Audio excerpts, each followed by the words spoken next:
बेहद की परम महाशांति। आज के विशेष संदेश में बापू जी कहते हैं कि बच्चों के अंदर एक ही लगन है कि बाप जैसे कहे वैसे करना ही है। हमें ऊंचे से ऊंचा पुरुषार्थ करना ही है और कर भी रहे हैं। बस बच्चे अपने पुरुषार्थ को दृढ़ता पूर्वक आगे से आगे बढ़ाते रहना है। ना ही अलबेला होना है और ना ही दिल शिकस्त होना है और ना ही हार खानी है। हमेशा संकल्पों में यह ही रहे कि मैं एक विजयी रत्न आत्मा हूँ। मुझे स्वयं भगवान पढ़ाने के लिए आए हैं। मेरे से ज्यादा भाग्यवान इस दुनिया में कोई नहीं है। ऊंचे संकल्प ही ऊंचे पुरुषार्थ का आधार होते हैं। ये बापू जी ने हमें समझाया। आगे बोल रहे हैं बापू जी कि देखो बच्चे, यह मार्ग ऊंचाई का है अर्थात चढ़ाई का है, परंतु यह मार्ग खुशियों, आनंद और प्राप्तियों से भरपूर है। और जब स्वयं बाप आपकी उंगली पकड़कर चला रहा है तो फिर क्या मुश्किल है। बस बाप की समझानी को साथ रखकर चलते चलो। दूसरी तरफ जो दुनिया में जाने का रास्ता है ना, वह क्या है, उसके बारे में बापू जी समझा रहे हैं कि वह रास्ता, दुनिया की तरफ जाने वाला रास्ता, नीचे की ओर ले जाने वाला है। देखने में वो बहुत आकर्षक लगता है, परंतु वह दुखों और कांटों से भरा हुआ है। उस रास्ते पर जाना अर्थात दुखों, मुश्किलों और बंधनों को स्वयं आमंत्रित करना है और साथ ही साथ कल्प कल्प के लिए अपने भाग्य को ठोकर मार देना। तो दुनियावी जो मार्ग है इस समय सभी को अपनी ओर खींच रहा है। और इस समय जो भी बच्चा, बापू जी अपने बच्चों की बात कर रहे हैं कि जो भी बच्चा थोड़ा सा भी अपनी मन बुद्धि इस जर्जरी भूत दुनिया में फंसाएगा, वह आत्मा, वह बच्चा बुरी तरह फंस जाएगा। फिर उससे निकलना नामुमकिन हो जाएगा। इसलिए बापूजी ने बोला कि स्वयं ही स्वयं की संभाल करो। अपना तन, मन, धन, जन, बुद्धि और अपनी कमी कमजोरियां, यहाँ तक कि अपने संकल्प भी बाप को समर्पित कर दो।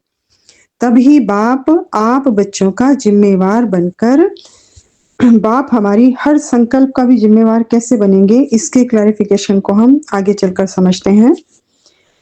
तो आगे बोला बापू जी ने कि हमारे सभी संकल्पों का भी जिम्मेवार बाप बनकर हमारी सूक्ष्म और स्थूल इच्छाओं को पूर्ण करेगा और हमें हमारी मंजिल तक पहुंचा देगा। परंतु पुरुषार्थ कैसे करना है, धैर्यता पूर्वक करना है।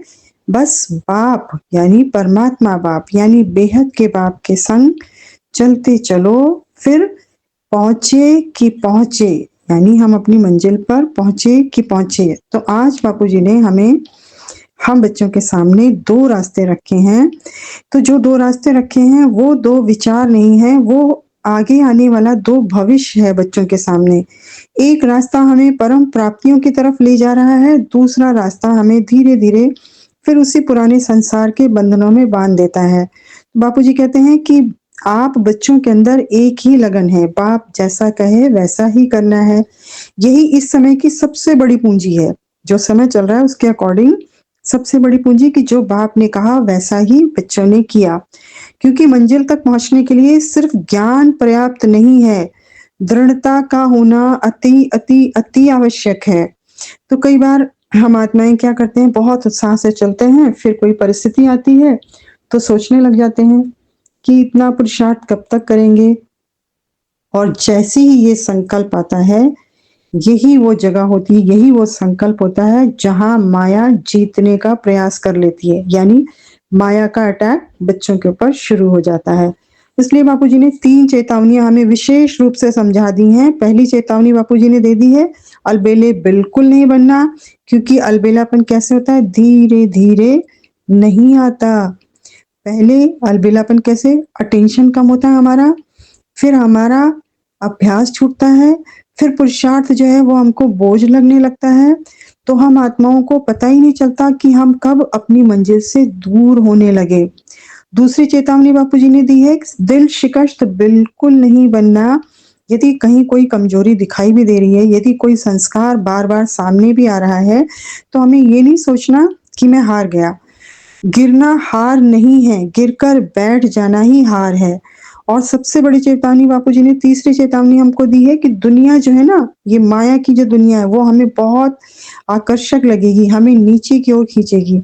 लेकिन बापूजी हमें चेतावनी दे रहे हैं कि नीचे जाने वाला रास्ता हमेशा आसान दिखाई पड़ता है, सुंदर दिखाई पड़ता है, लेकिन उसका अंत क्या होता है? उसका अंत दुख, बंधन और पछतावे में होता है।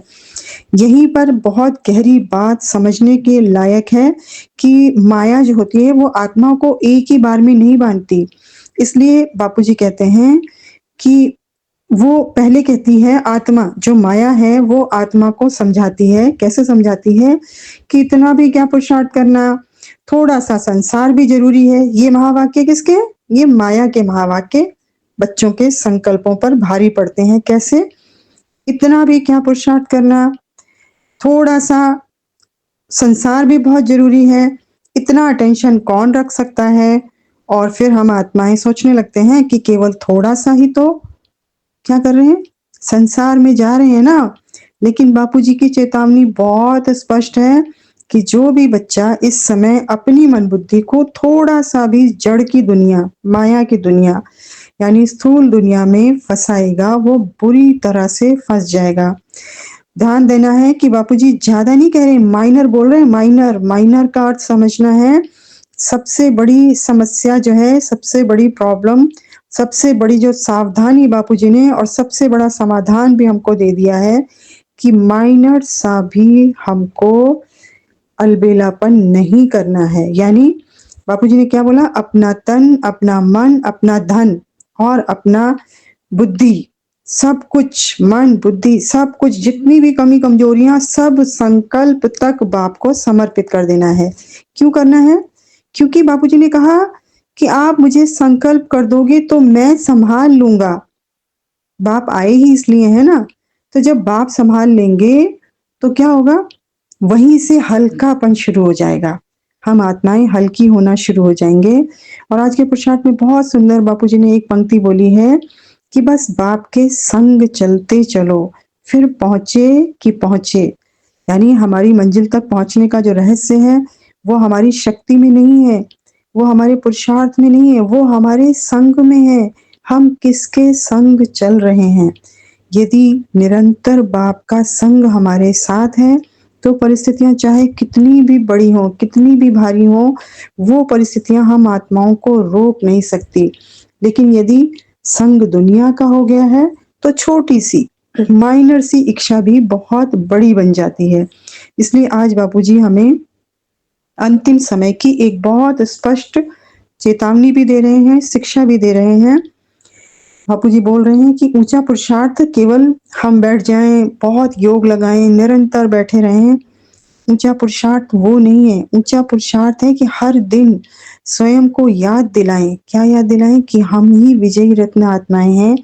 मैं आत्मा ही सबसे भाग्यशाली आत्मा हूँ। क्यों? क्योंकि स्वयं परमात्मा, बेहद का बाप, वो मुझे पढ़ा रहे हैं। और इसलिए मैं किसी भी परिस्थिति में अपनी दिशा को नहीं बदलूंगा। यही मुझे आत्मा का क्या दृढ़ता होनी चाहिए, यही मुझे आत्मा का 100% निश्चय होना चाहिए। तो यही दृढ़ता जो होती है वो अंत में हम आत्माओं को विजयी बनाती है।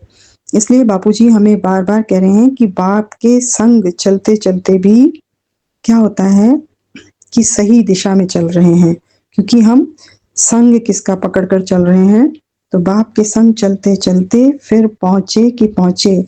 यानी जो मंजिल पर पहुंचने का रहस्य है वो हमें अपनी स्पीड में नहीं है, हमारी गति में नहीं है, हमारे संग में है। किसके संग हम चल रहे हैं? यदि संग बाप का है तो मंजिल 100% निश्चित है। और निश्चित है तो हम आत्माएं अपनी मंजिल पर पहुंचे कि पहुंचे। अच्छा, सभी को बेहद की परम महाशांति।